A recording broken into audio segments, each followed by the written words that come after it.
عرب میں جنوب مغرب کے کونے میں جہاں یہ یمن بھی آباد ہے، اس کے اوپر نجران ہے، اسی علاقے میں یمامہ کا علاقہ کہلاتا ہے. یہاں ایک قبیلہ آباد تھا، بنو تمیم. یہ جو لوگ تھے بڑے کرخت مزاج، جنگجو، اکھڑ، ضدی، اور جس بات کو ایک دفعہ مان لے اس پر اڑ جانے والے اور مر مٹنے والے. یہیں سے فتنہ پہلا اٹھا تھا. سب سے بڑا جو نئے جھوٹے نبی کھڑے ہوئے تھے ان میں سب سے بڑا تو مسلمہ کذاب تھا، یہی تو علاقہ تھا. اور اس کے خلاف اس فتنے کی سرکوبی میں کتنے صحابہ، 1200 صحابہ ایک جنگ کے اندر شہید ہوئے، جن میں 500 جو ہے وہ فاسٹ رضی اللہ تعالیٰ عنہ. تو یہ لوگ یہ تھے بڑے زوردار. اس قبیلے کے بارے میں حضرت عمر رضی اللہ تعالیٰ عنہ نے ایک بڑی عجیب حکمت عملی اختیار کی. ان کو وہاں سے اکھاڑ کر اور ایران کی سرحدوں پر آباد کر دیا، اب جہاں پر جہاد ہو رہا تھا، تاکہ ان کے اندر جو یہ جنگجوئی ہے یہ اب اس مقصد کے لیے استعمال ہو، اب وہ دارالاسلام کی توسیع کے مقصد کے لیے استعمال ہو. اور وہ ہوئی. حضرت عمر نے 2 چھاؤنیاں بنائی تھی رضی اللہ تعالیٰ، کوفہ اور بصرہ. کیونکہ ظاہر بات ہے کہ اب جو اسلام کا دائرہ پھیل رہا تھا اور اسلامی حکومت پھیل رہی تھی، اور زیادہ تر جو ہے مشرق کی طرف پھیل رہی تھی، ایران اور خراسان وغیرہ کی طرف، تو اب مدینے سے اس کا کنٹرول اتنا آسان نہیں تھا، فاصلہ تھا.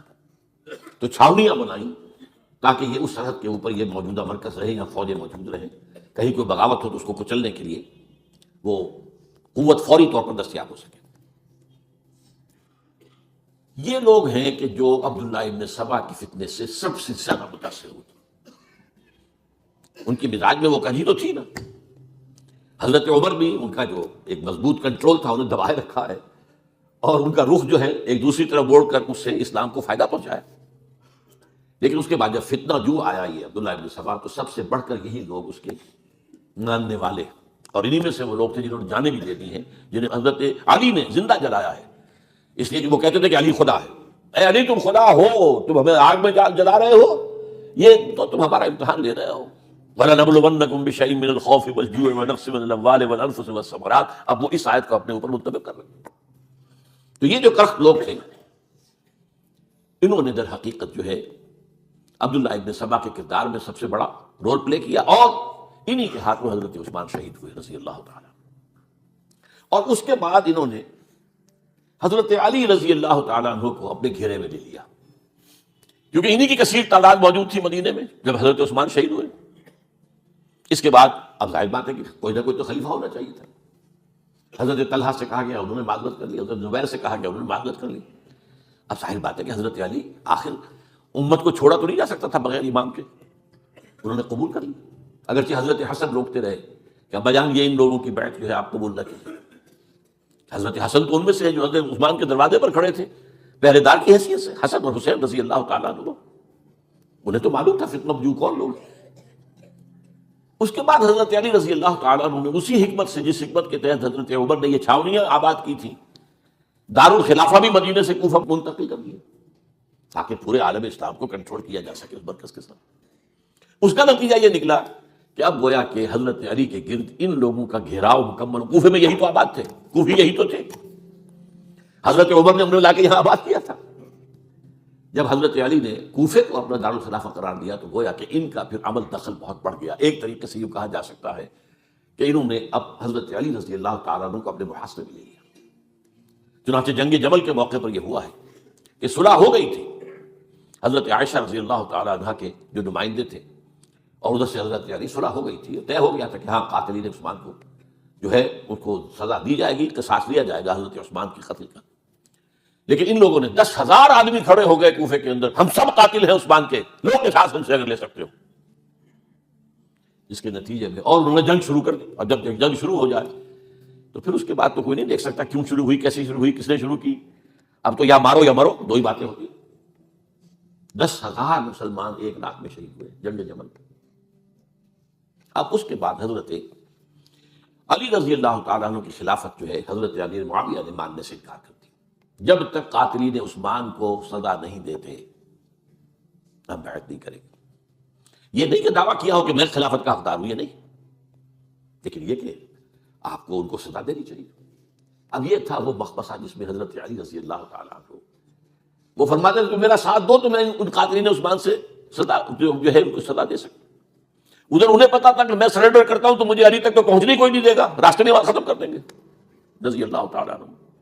تو یہ پیچ تھا ایک جو ایسا پڑا ہے. اب اس میں جب حضرت معاویہ اور حضرت علی کے مابین فیصلہ کن جنگ ہوئی, جنگ صفین جسے کہتے ہیں, جس میں 70,000 مسلمان ایک دوسرے کی تلواروں, تیروں, نیزوں سے قتل ہوئے. اس موقع پر حضرت معاویہ کی طرف سے ایک آفر آئی, قرآن مجید کو نیزے پر اٹھا کر لوگوں نے کہا کہ یہ خونریزی بند کر دو, ہم قرآن کا فیصلہ ماننے کو تیار.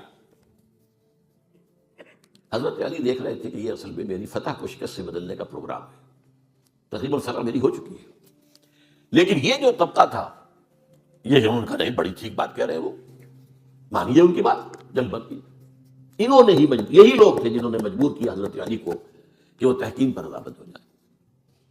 اس کے بعد تحکیم میں جو معاملہ ہوا, حضرت علی حضرت عبداللہ ابن عباس کو اپنی طرف سے حاکم بنانا چاہتے تھے, یہ اڑ گئے نہیں. یہ اڑ جانے والے لوگ, اور یہی اصل قوت تھے, وہاں ساری طاقت کوئی نہیں کی تھی.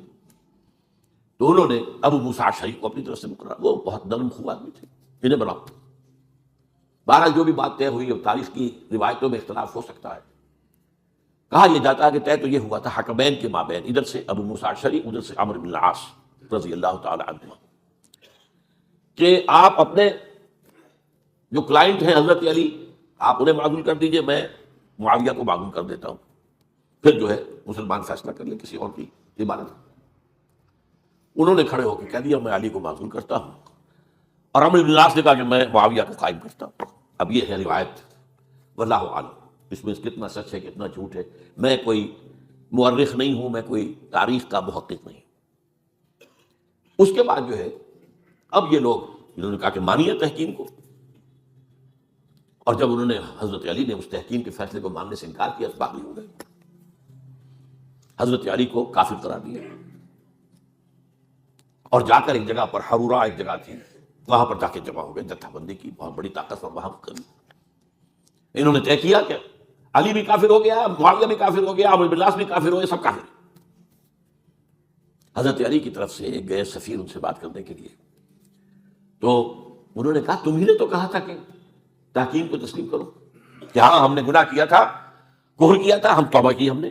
اگر علی بھی مان لے کہ میں نے مان کر کفر کیا تھا اب میں توبہ کرتا ہوں تو ہم ان کی بات مان لیں گے. اب حضرت علی اس طرح کا جھوٹ کیسے بولتے, ان تو کوئی کفر نہیں کیا تھا. مہاراج انہوں نے پھر بھی نرمی برتی کہ دیکھو اگر تم کوئی خونریزی نہیں کرو گے, فساد نہیں مچاؤ گے تو میں تمہیں کچھ نہیں کہوں گا.